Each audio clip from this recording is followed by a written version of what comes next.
Hello everyone, welcome to the plus 2 class chemistry video lesson. Today in this video we are going to start the chapter 2 solutions. In our daily life we come across many solutions. Perfumes, antiperspirants, the air we breathe, the alloys that we come across in our daily life like steel, brass, bronze etc. are all solutions. The use or importance of solutions in life depends on their composition. Body fluids are examples of complex liquid solutions containing many different solutes like electrolytes, sugar, urea, oxygen, and carbon dioxide, etc.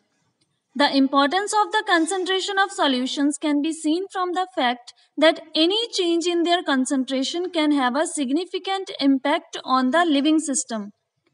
For example, 1 part per million of fluoride ions in water prevent tooth decay, while a concentration of 1.5 parts per million causes spotted tooth. And any concentration at and above 4 parts per million becomes toxic. Therefore, sodium fluoride is used as rat poison. A solution is defined as a homogeneous mixture of two or more chemically non-reacting substances whose composition can be varied within certain limits. A homogeneous mixture is one in which the composition and properties are uniform throughout.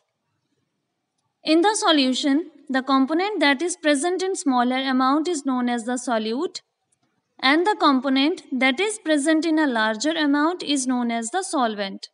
The solution has the same physical state as the solvent. A solution containing only one dissolved solute in a solvent is called a binary solution. Depending upon the physical state of the solvent, various types of solutions that can be formed are solid solution, liquid solution, and gaseous solution.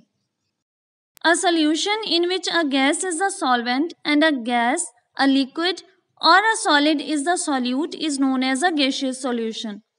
For example, air is an example of gas in gas type of solution.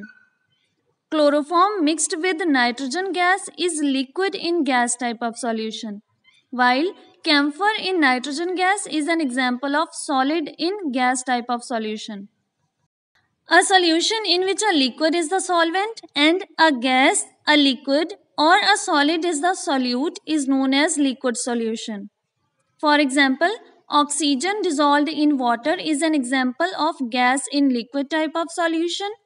Ethanol dissolved in water is an example of liquid in liquid type of solution, while glucose dissolved in water is an example of solid in liquid type of solution. As most chemical reactions take place in the solution phase, therefore, the liquid solutions occupy a special place in chemistry.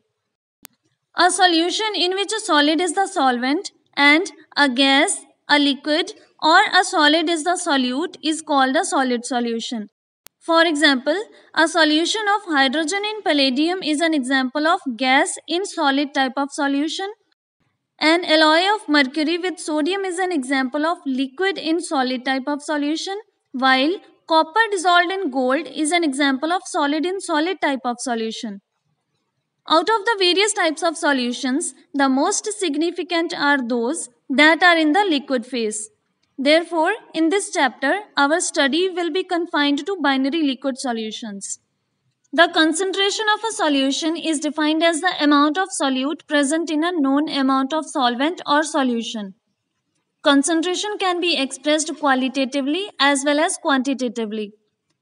Qualitatively, we describe a solution as either dilute or concentrated. When solution contains a small proportion of solute relative to the solvent, we call it a dilute solution. On the other hand, a concentrated solution contains a large proportion of solute relative to the solvent. Quantitatively, concentration of a solution can be described in several ways. These are mass percentage, volume percentage, mass by volume percentage, parts per million, mole fraction, molarity, molality, strength, and normality. In the next video, we will study in detail about the quantitative ways of expressing the concentration of a solution.